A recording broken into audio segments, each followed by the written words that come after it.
Hello दोस्तों, आपका बहुत बहुत स्वागत है आपके अपने चैनल एमपी ऑनलाइन स्टडी पर। जैसे कि आपको पता है कि एमपी ऑनलाइन स्टडी पर एमपी जीके से रिलेटेड वीडियो अपलोड की जाती हैं, तो उसी से रिलेटेड आज का हमारा टॉपिक रहने वाला है, जो है हमारा मध्य प्रदेश की जनसंख्या। बात करें अगर हम मध्य प्रदेश की जनसंख्या की, तो ये आंकड़े जो हैं वो 2011 के अनुसार हैं, क्योंकि न्यू आंकड़े जो आएंगे वो आपको 2021 के बाद देखने को मिलेंगे। तो ये जो आंकड़े रहेंगे ये हमारे आंकड़े रहने वाले हैं 2011 के अनुसार। अगर एग्जाम में क्वेश्चन आता भी है आपका, तो आपका 2011 के अनुसार ही आंकड़े पूछे जाएंगे। तो स्टार्ट करते हैं आज का हमारा जो इम्पोर्टेंट टॉपिक है, मध्य प्रदेश की जनगणना। तो बात करें अगर हम मध्य प्रदेश की जनगणना, तो थोड़ा सा जो है हमको जो है जितनी भी जनगणना आयोग रहे हैं, कुछ नीतियां रही हैं, उस पर भी डिस्कस करना इंपॉर्टेंट हो जाता है। तो सबसे पहले अगर हम बात करें, प्रथम राष्ट्रीय जनगणना आयोग का गठन किया गया था 1978 में। आपको बस इसमें इतना ही याद रखना है कि प्रथम राष्ट्रीय जनगणना आयोग का गठन कब किया गया था, 1978 में जनगणना आयोग का गठन किया गया था। इसके साथ अगर देखें राष्ट्रीय जनगणना नीति कब लाई गई थी, तो ये 2000 के अंतर्गत लाई गई थी। राष्ट्रीय जनगणना नीति कब लाई गई थी, तो ये 2000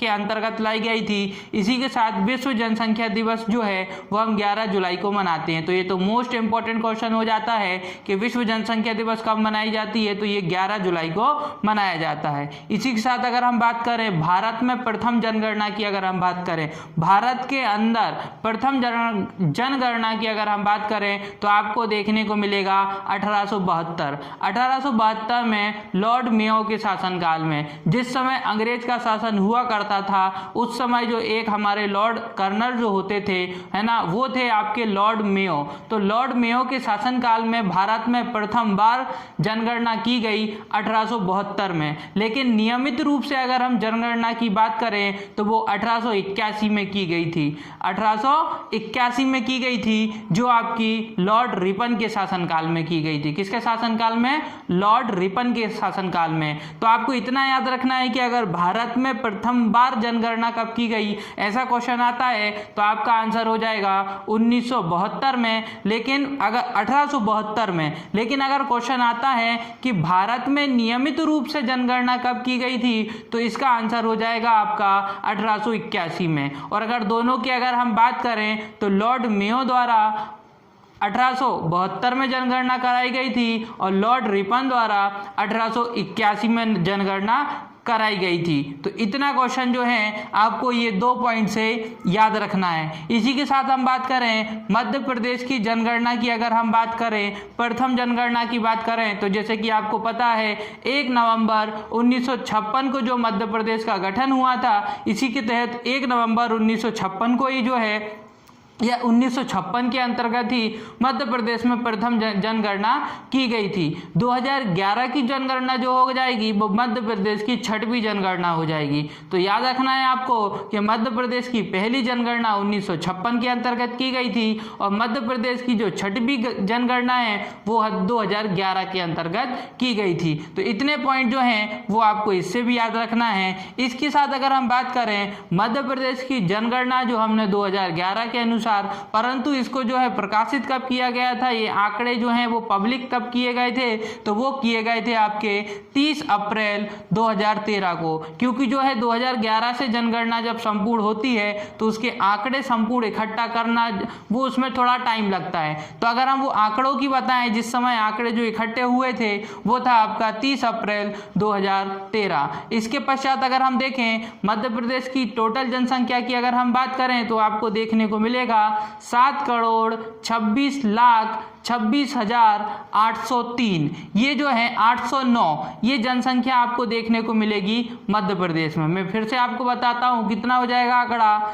7,26,26,809 ये हो जाएगी मध्य प्रदेश की टोटल जनसंख्या। अब इसमें से अगर हम देखें तो टोटल भारत की जनसंख्या का ये 5.99% है, लगभग 6%। अगर हम बात करें मध्य प्रदेश की जो जनसंख्या है वो भारत की जनसंख्या का 6% है। आपको इसमें इतना याद रखना है। इसी के साथ अगर हम मध्य प्रदेश में पुरुषों की बात करें, तो आपको 3,76,12,306 पुरुष देखने को मिलेंगे मध्य प्रदेश के अंतर्गत। एक बार मैं फिर आपको बताता हूँ, 3,76,00,000 12,306 ये आपको देखने को मिलेंगे पुरुष। और वहीं हम बात करें महिलाओं की तो 3,50,14,503 ये आपको महिलाओं की संख्या देखने को मिलेगी मध्य प्रदेश में। तो ये दोनों ही आंकड़े आपको जो है याद रखना है, खास तौर पे मध्य प्रदेश की जनसंख्या भी आपको याद रखना है। अब हम बात करते हैं मध्य प्रदेश में क्षेत्र के आधार पर जिलों, प्रथम जिला, अंतिम जिला, क्षेत्रफल के आधार पर, लिंग अनुपात के आधार पर, इन सारे आधारों पर जो है हम जिलों पर डिस्कशन करने वाले हैं। तो सबसे पहले आता है हमारा मध्य प्रदेश के सर्वाधिक जनसंख्या वाले जिले। अगर हम देखें मध्य प्रदेश में सर्वाधिक जनसंख्या वाले जिलों की अगर हम बात करें तो आपको देखने को मिलेगा सबसे प्रथम स्थान पे आता है इंदौर, दूसरे स्थान पर आता है जबलपुर और तीसरे स्थान पर आता है सागर। तो ये जो है आपको क्रम वाइज याद रखना है, इंदौर, जबलपुर, सागर जो जनसंख्या की दृष्टि से सर्वाधिक स्थान रखते हैं। सबसे पहले आ जाएगा आपका इंदौर, दूसरे स्थान पर आ जाएगा आपका जबलपुर और तीसरे स्थान पर आ जाएगा आपका सागर। फिर बात करें अगर हम न्यूनतम जनसंख्या वाले जिले, तो न्यूनतम जनसंख्या वाले जिले हो जाएंगे, सबसे पहले आ जाएगा निवाड़ी, फिर आ जाएगा आपका आगल मालवा और फिर आ जाएगा आपका हरदा। तो आपको ये याद रखना है, इस आंकड़े में थोड़ा सा परिवर्तन हुआ है क्योंकि निवाड़ी का अगर हम बात करें, निवाड़ी की अगर हम बात करें जिसका जो गठन जो हुआ है वो टीकमगढ़ के विभाजन के पश्चात हुआ है, इसलिए ये नया आंकड़ा आया है। ये 2011 के आधार पर नहीं है, ये 2018 के आधार पर है। तो इसमें आपको ये चीज़ याद रखना है कि निवाड़ी जो है वो जनसंख्या के आधार पर सबसे छोटा जिला हो जाएगा। और अगर उसके बाद देखें तो आगल मालवा हो जाएगा और तीसरे नंबर पर आप देखोगे तो आपको हरदा देखने को मिलेगा। इसके बाद बात करते हैं सर्वाधिक क्षेत्रफल वाले जिले। ये 2018 के आंकड़े के अनुसार है। सर्वाधिक क्षेत्रफल वाले जिलों की अगर हम बात करें तो छिंदवाड़ा देखने को मिलता है पहले नंबर पर, दूसरे नंबर पर सागर और तीसरे नंबर पर शिवपुरी। तो छिंदवाड़ा, सागर और शिवपुरी ये तीन आपको याद रखना है। प्रथम तो आपको याद ही रखना है जो छिंदवाड़ा है प्रथम नंबर पर, फिर द्वितीय नंबर पे सागर और तृतीय नंबर पर शिवपुरी आ जाएगा। तो तीन जो जिले हो जाएंगे वो क्षेत्रफल की दृष्टि से मध्य प्रदेश के सबसे अव्वल जिले हो जाएंगे। फिर बात करते हैं हम न्यूनतम क्षेत्र वाले जिले। तो जैसे कि हमको पता है निवाड़ी जो है वो जनसंख्या के आधार पर भी छोटा है और क्षेत्रफल के आधार पर भी छोटा हो जाएगा, जिसका गठन 2018 के अंतर्गत किया गया था। तो इसमें आपको निवाड़ी दोनों पॉइंट में याद रखना है। सर्वाधिक जनसंख्या की बात होगी तो वहां आपका इंदौर आ जाएगा, लेकिन सबसे न्यूनतम जनसंख्या की बात होगी तो निवाड़ी आ जाएगा। वही हम बात करें सर्वाधिक क्षेत्रफल की बात होगी तो छिंदवाड़ा आ जाएगा और न्यूनतम क्षेत्रफल की बात आएगा तब भी आपका निवाड़ी आ जाएगा। तो ये इतने पॉइंट आपको याद रखना है। बात करें अगर हम द्वितीय स्थान पर न्यूनतम क्षेत्रफल के आधार पर तो दतिया हो जाएगा और उसके बाद अगर हम देखें तीसरे स्थान पर भोपाल हो जाएगा। तो ये हो जाएंगे आपके इंपॉर्टेंट क्षेत्रों के आधार पर जिले। अब बात करते हैं हमारा सर्वाधिक लिंग अनुपात। जैसे कि आपको पता होगा कि लिंग अनुपात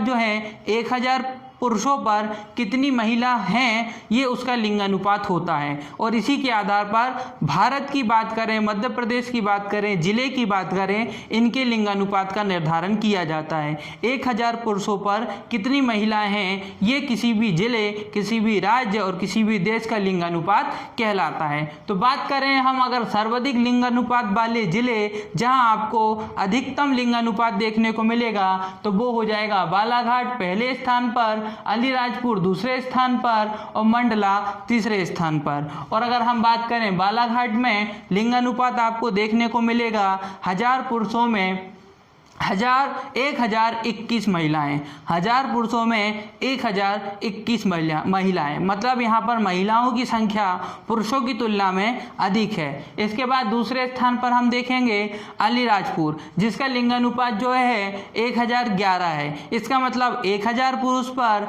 1011 महिलाएं आपको देखने को मिलेगी अलीराजपुर में। इसके बाद बात करते हैं मंडला की। मंडला में आप जैसे कि देख सकते हैं 1006 महिलाएं आपको देखने को मिलेगी 1000 पुरुष के ऊपर। तो ये भी आपके जो है लिंग अनुपात के आधार पर प्रथम 3 जिले हो जाएंगे, जिसमें पहला स्थान बालाघाट रखता है, दूसरा स्थान अलीराजपुर रखता है और तीसरा स्थान मंडला लगता है। तो तीनों आपको याद होने चाहिए। इसके बाद बात करते हैं न्यूनतम लिंगानुपात वाले जिले, जहां न्यूनतम महिलाओं की संख्या पुरुषों की तुलना में देखने को मिलती है। तो सबसे पहले आप देखोगे भिंड, दूसरे स्थान पर मुरैना और तीसरे स्थान पर ग्वालियर। तो पहले स्थान पर भिंड, दूसरे स्थान पर मुरैना और तीसरे स्थान पर हो जाएगा ग्वालियर। बात करें हम अगर भिंड की, तो आप देख सकते हैं 1000 पुरुषों पर 837 आपको जो है महिलाएं देखने को मिलेगी भिंड के अंतर्गत।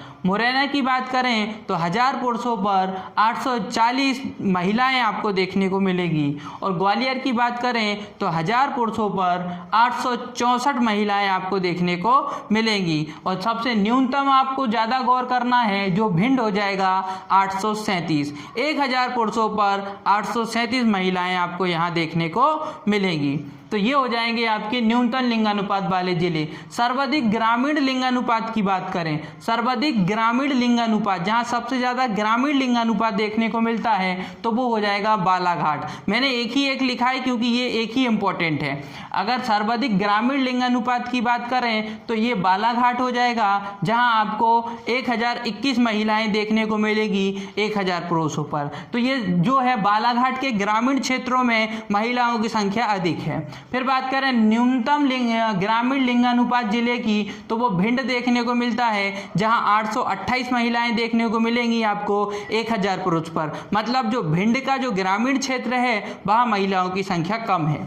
फिर बात करते हैं सर्वाधिक शहरी लिंगानुपात वाला क्षेत्र, जहां शहर में महिलाओं की संख्या अधिक है। तो आप देखेंगे बालाघाट में ही, आप देखेंगे बालाघाट में ही अगर आप देखेंगे तो यहाँ आपको जो है महिलाओं की संख्या अधिक देखने को मिलेगी, लगभग 1000, मतलब 1000 पुरुषों पर 1000 महिलाएं आपको देखने को मिलेगी। बालाघाट जिले की बात हो रही है। ग्रामीण में तो आपने देख लिया 1021 महिलाएं देखने को मिलेंगी आपको 1000 पुरुष पर। फिर बात करते हैं न्यूनतम शहरी लिंगानुपात। न्यूनतम शहरी लिंगानुपात की बात करें तो मुरैना, मतलब मुरैना जो जिला है, मेन जो जिला है, वहां पर आपको महिलाओं की संख्या कम देखने को मिलेगी पुरुषों की तुलना में, और यहाँ जो है 858 महिलाएं 1000 पुरुष पर देखने को मिलती हैं। इसके बाद बात करते हैं सर्वाधिक अनुसूचित जाति वाले जिले, जहां सर्वाधिक अनुसूचित जाति वाले आपको जो हैं वो जिले देखने को मिलते हैं। सर्वाधिक अनुसूचित जाति वाले आपको जनसंख्या देखने को मिलती है तो बालाघाट। यहाँ पर आप देखेंगे, यहाँ पर आपको महिलाओं की तुलना में अगर हम देखेंगे तो यहाँ पर आपको सर्वाधिक जो है अनुसूचित जाति वाले जिले, तो आप देखेंगे पहले स्थान पर बालाघाट आएगा, जहाँ इनकी 1000 पर अगर हम देखेंगे तो 1037 आपको देखने को मिलेगा। तो ये जो है अनुसूचित जाति के आधार पर, अनुसूचित जाति के आधार पर न्यूनतम अगर हम देखेंगे, न्यूनतम अनुसूचित जाति जिले, तो ये भी आपको भिंड देखने को मिलेगा, जहां 835 आपको महिलाएं देखने को मिलेगी 1000 पुरुष पर। फिर बात करते हैं सर्वाधिक अनुसूचित जनजाति वाले जिले की, तो इसमें भी बालाघाट प्रथम स्थान पर आएगा, जहां 848 महिलाएं आपको देखने को मिलेगी। फिर बात करते हैं न्यूनतम अनुसूचित जनजाति वाले जिले, तो इसमें आपको भिंड देखने को मिलेगा, जहां 867 आपको महिलाएं देखने को मिलेंगी। तो आप यहां से देख सकते हैं बालाघाट भिंड, बालाघाट भिंड, मतलब अनुसूचित जाति अनुसूचित जनजाति दोनों में पहले स्थान पर सर्वाधिक में बात करें तो बालाघाट और न्यूनतम में बात करें तो आपको भिंड देखने को मिलेगा। तो दोनों ही क्वेश्चन इजीली याद हो जाएंगे। सर्वाधिक की बात करें अनुसूचित जनजाति में तो बालाघाट, और न्यूनतम की बात करें तो क्या हो जाएगा आपका भिंड। सर्वाधिक अनुसूचित जनजाति की बात करें या सर्वाधिक अनुसूचित जाति की बात करें, दोनों में आपको बालाघाट पहले स्थान पर और अंतिम स्थान पर आपको कौन देखने को मिलेगा, भिंड देखने को मिलेगा। अब बात करते हैं सर्वाधिक जनघनत्व वाला जिला, तो वो आपका भोपाल हो जाएगा, क्योंकि उसका क्षेत्रफल काफी कम है।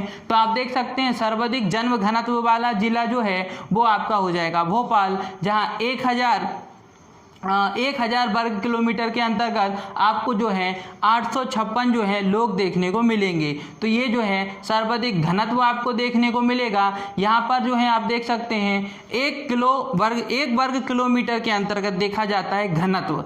घनत्व की अगर तुलना की जाती है तो एक वर्ग किलोमीटर, 1 किलोमीटर वर्ग के अंतर्गत जो है देखा जाता है। तो आप देखोगे अगर न्यूनतम जन घनत्व की बात करें तो आपको डिंडोरी में देखने को मिलता है, जहां आपको केवल 94 ही लोग आपको देखने को मिलेंगे 1 किलोमीटर के क्षेत्रफल के अंदर। 1 किलोमीटर के क्षेत्रफल के अंदर आपको यहाँ पर जो है 94 लोग देखने को मिलेंगे। वहीं 1 किलोमीटर के अंतर्गत आपको जो है 856 लोग यहाँ पे देखने को मिलेंगे। तो यहाँ का घनत्व, भोपाल का घनत्व अधिक हो जाएगा और डिंडोरी का घनत्व न्यूनतम हो जाएगा। फिर बात करते हैं जनसंख्या वृद्धि। बात करें अगर जनसंख्या वृद्धि किन जिलों में अधिक हुई है, तो सबसे ज़्यादा जनसंख्या वृद्धि में अगर देखें तो इंदौर प्रथम स्थान पर रहा है, जहां जनसंख्या में 30% की वृद्धि हुई है। जहां जनसंख्या में 30% की वृद्धि हुई है। वहीं बात करें अगर हम न्यूनतम जनसंख्या वाला, तो वो अनूपपुर देखने को मिलता है, जहां केवल 12% की वृद्धि हुई है। तो जनसंख्या में अधिक वृद्धि इंदौर में देखने को मिली है, वो भी 30% की, और न्यूनतम वृद्धि अनूपपुर में देखने को मिलती है, वो भी 12% की। इसी के साथ अगर हम बात करें ओवरऑल मध्य प्रदेश का जितना भी आपको लिंग अनुपात देखने को मिलता है, वो हो जाएगा आपका 931 महिलाएं 1000 पुरुष पर। मध्य प्रदेश का अगर टोटल लिंग अनुपात देखेंगे तो 931 महिलाएं आपको देखने को मिलेंगी 1000 पुरुष पर, जो कि काफ़ी कम है। तो ये जो पूरा था हमारा सेशन, वो था मध्य प्रदेश की जनसंख्या। तो आज हमने टोटल जो कवर किया मध्य प्रदेश की जनसंख्या से जो है कवर किया। आज की वीडियो यहीं समाप्त होती है दोस्तों। वीडियो आपको पसंद आई हो तो वीडियो को लाइक करें, हमारे चैनल को सब्सक्राइब करें और जितना हो सकता है हमारी वीडियो को आपके फ्रेंड सर्कल तक सर्कुलेट करें। ओके दोस्तों, thank you, thanks for watching.